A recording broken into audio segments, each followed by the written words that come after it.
queridos amigos y usuarios de mi canal de YouTube. Vamos a ver lo que es la producción y cómo se determina la producción en una economía, digamos, desde el punto de vista macroeconómico, ¿ya? Y para poder comenzar con este capítulo, ya que es bastante corto, vamos a hacer lo siguiente.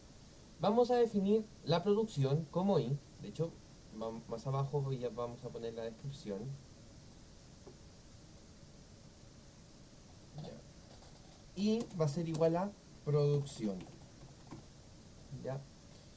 A va a ser igual a productividad. K va a ser igual a capital. L va a ser igual a trabajo. ¿Y por qué es importante aclarar esto? Porque en realidad eh, la producción básicamente se define por dos factores. En primer lugar tenemos el trabajo, ¿ya? Representado por ejemplo por este dibujo, que es una persona, ¿cierto?, que obtiene y tiene conocimientos y técnicas que los aplica al proceso de producción. Y obviamente también muchas veces, o sea, las personas son las que fabrican los procesos de producción. Entonces la producción de un objeto o toda la producción de una economía está sustentada en una parte que es el trabajo, que es la persona, la que fabrica los bienes y servicios. Pero muchas veces estas personas se apoyan en maquinarias o herramientas que les permiten obtener, ¿cierto?, o llegar al fin y al cabo a esa producción. Por ejemplo, hay automóviles que pasan por series de producción, y esa series de producción hace que el montaje se vaya haciendo por medio de máquinas. Las máquinas van trasladando digamos, el vehículo en formación o en producción por las distintas líneas de montaje. Entonces, por ejemplo, si nosotros no consideramos, ¿ya?, a la maquinaria, que es, por ejemplo, lo que está acá al lado, ¿ya?, tampoco podríamos obtener, digamos, la producción final que nosotros pretendemos generar en la economía. Entonces, para efectos de esta materia, vamos a entender que el trabajo, ¿ya?, el trabajador, en este caso, equivale al trabajo, y la maquinaria es el capital. Entonces, aquí va esta función de producción que tenemos aquí. La función la producción se establece en primer lugar como una función entre el capital y el trabajo. O sea, tengo un conjunto de trabajadores, o un conjunto de trabajo y un conjunto de capital. Y esa función mezcla ambos factores para obtener la producción. Y esto es sumamente importante explicarlo porque una vez que yo tengo el conjunto de capital y trabajo y logro mezclarlo a través de esta F, que es en función del capital y el trabajo, tengo otro factor, ya que también es súper importante considerar, que es la productividad. Y la productividad es la eficacia en cómo los factores, que en este caso sería el trabajo y el capital, se convierten en producción. Por tanto, dependiendo de este nivel ya de productividad, es cómo, en este caso, vamos a tener, digamos, la eficacia, digamos, de cómo estos factores van a producir, en este caso, la producción final. Un ejemplo de eso puede ser, por ejemplo, que durante la revolución industrial hubieron muchos cambios en la forma de fabricar los productos. Entonces, ¿qué ocurrió con eso? Que en realidad con los mismos recursos, incluso a veces con menos personal, se obtenía mayor producción. ¿Y eso qué significa? Que la productividad, por ejemplo, si tenemos el mismo personal y el mismo capital, lo que aumentó fue la productividad para generar mayor producción, ¿ya? O sea, es obtener más producción con menos recursos, ¿ya? En este caso, tiempo, recursos naturales, insumos, etcétera. O sea, con menos insumos producir mucho más. Ahora, hay unas cosas importantes que nosotros tenemos que entender. Ya. Acá vamos a hacer un gráfico sobre lo que es la función o una de las propiedades, digamos, de la función de producción, ¿ya? Y vamos a explicar también de por qué se origina esa propiedad también. En este eje en el eje X vamos a tener uno de los factores que va a ser trabajo,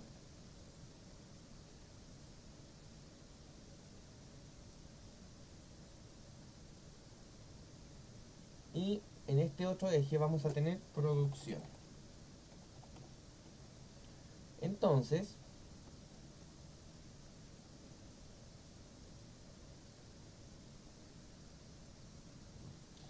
la función de producción tiene como esta forma. Traté de darle la mejor forma posible en verdad. ¿Ya? Pero la función de producción tiene esta forma. ¿Y qué significa esta forma? Que a medida que usted va aumentando, por ejemplo aquí, acá, se pueden dar cuenta que tenemos una pendiente bastante inclinada. Es más, es tan inclinada que los cambios entre al aumentar una unidad, ya, por ejemplo acá 1 y acá 0, al aumentar de 0 a 1, la cantidad de producción aumenta bastante. Ahora, por ejemplo, si yo quiero cambiar de 1 a 2 unidades, ya se van a dar cuenta que el cambio en la producción no es tan notorio como al principio. Si yo cambio a 3 unidades de trabajo, se van a dar cuenta que la pendiente aumentó, pero en una menor medida que la anterior y obviamente mucho menos que la cuando aumentamos en una unidad. Y así sucesivamente. Por ejemplo, aquí cuando aumentamos a 4 y aquí, por ejemplo, ya en la cuando queremos aumentar a 5, aquí ya el cambio es muy mínimo. Entonces, eso, esa propiedad que es cuando usted aumenta un factor, ¿ya? Ese factor no produce siempre lo mismo que el que producía antes. O sea, por ejemplo, acá el factor 1 producía tanta producción, el factor 2 al aumentar un factor, sí, se puede ver la relación positiva. O sea, usted aumenta un factor, va a aumentar la producción sí o sí. Pero ese factor adicional que usted está implementando, ¿ya? O usted está contratando, no está produciendo lo mismo que producía, por ejemplo, en este caso cuando había solamente uno. O sea, la producción adicional, ya la producción adicional que produce ese factor va bajando a medida que usted va aumentando los factores. Y eso se llama lo que es el rendimiento marginal decreciente. Y eso ocurre, ¿ya?, en los dos factores, el factor trabajo y el factor capital. Entonces, por ejemplo, ¿por qué toma la función de producción toma esta forma? Porque tanto el trabajo como el capital tienen esa propiedad, que es los rendimientos marginales decrecientes. Entonces, por ejemplo, ¿qué pasa si asumimos que en esta maquinaria que está acá, donde tengo el capital, eh, está hecha para dos trabajadores? Entonces, por ejemplo, aquí la empresa obviamente contrata a un trabajador adicional para poder ocupar esta máquina. Y aquí tendríamos dos trabajadores para producir, ¿cierto?, o determinar la producción de la empresa. Ahora, supongamos que la empresa, en un afán por aumentar la producción, decide contratar un trabajador más. Pero sabemos que esta máquina no puede trabajar, o sea, está hecha para trabajar, de hecho, para dos personas. Entonces, si contrato un tercero,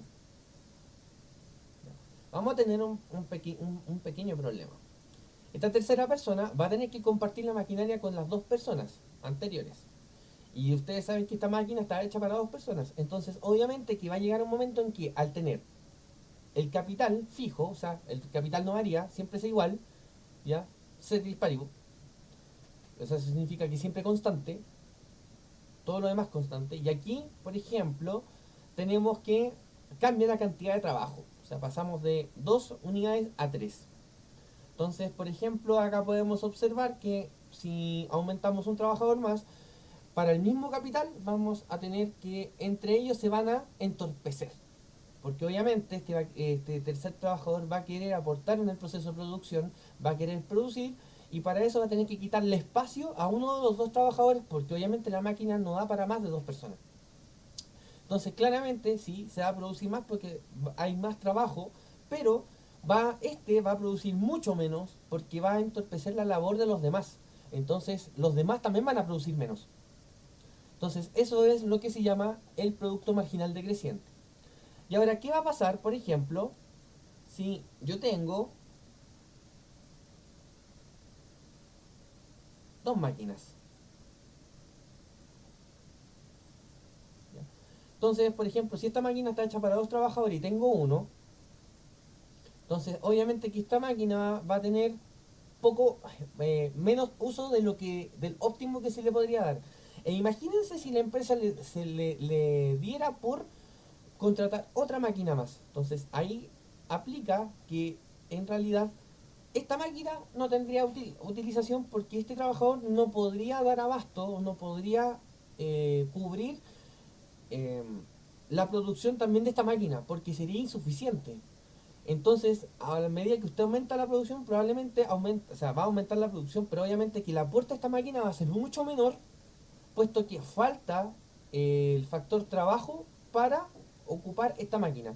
Entonces, por tanto, también ya el capital sufre de rendimientos marginales decrecientes. Eso quiere decir que a medida que yo aumento una unidad del factor, su rendimiento adicional va decayendo con el tiempo. Lo que no implica que no sube la producción, de hecho la producción sube.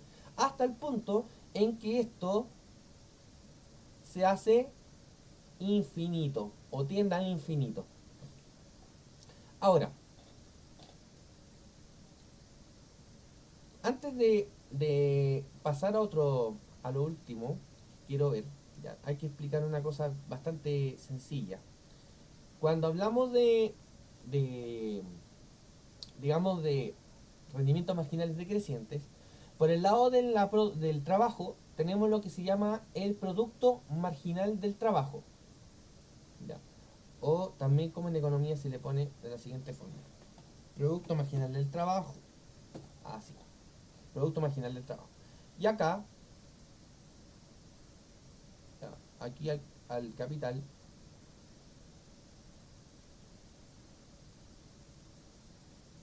se le denomina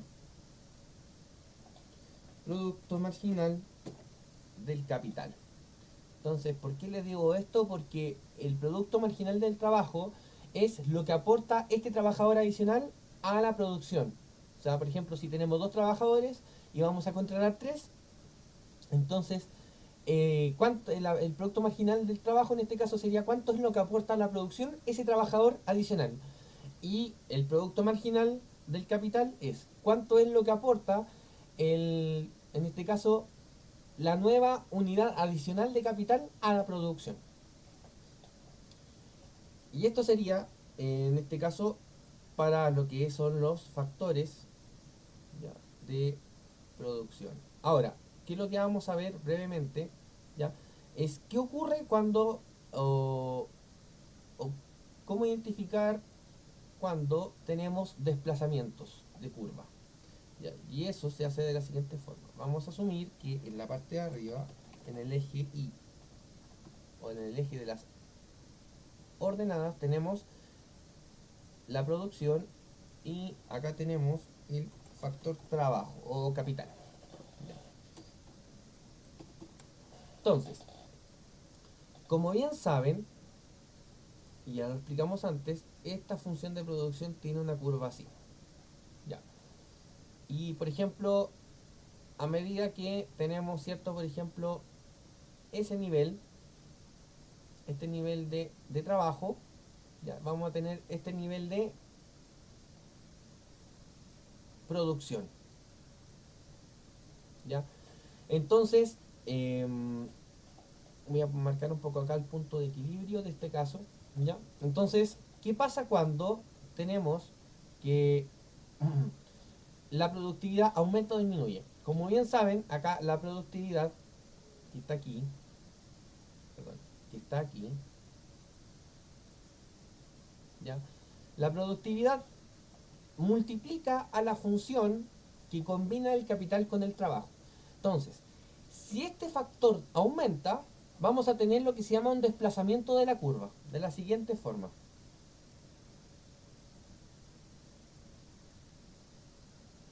¿Ya? Entonces, ¿cuál es la reflexión que quiero dejar con esto? Que si mantenemos la misma cantidad de trabajo, que en realidad el trabajo no ha cambiado, estamos asumiendo que en este caso cambia la productividad. Entonces, con el mismo nivel de trabajo, vamos a tener que un nuevo punto de equilibrio donde a la misma cantidad de trabajo, con un aumento de la productividad, vamos a tener un mayor producto. Un producto, una I'. ¿Ya? Ahora, ¿qué pasa, por ejemplo, si disminuye el producto? O en este caso, si disminuye la productividad. Entonces, en este caso, se va a dar el siguiente caso. Y aquí vamos a tener que, si teníamos que, para este caso, ya, si para este caso la productividad aumentaba, aquí teníamos que la función se desplazaba hacia arriba. Cuando la productividad disminuye, la función de producción se desplaza hacia abajo. Entonces vamos a tener que, con el mismo nivel de trabajo, vamos a tener un nivel de producto inferior. Y eso se llama desplazamiento. Cuando tenemos movimiento sobre la curva de producción, es cuando cambiamos, ¿ya? Por ejemplo, cuando cambiamos, si tenemos este nivel de trabajo, esto sería un desplazamiento, ¿ya? Porque tendríamos, por ejemplo, un movimiento ascendente en la curva, o sea, de este punto a este otro. ¿Y por qué se explica eso? Porque simplemente cambiamos las cantidades de trabajo que queríamos. Cuando hay un desplazamiento es cuando esto lo mantenemos constante, o sea, el factor se mantiene constante y el desplazamiento de la curva solo se explica por cambios en la productividad. Y eso ha sido básicamente lo que yo he querido enseñarles en esta clase de hoy.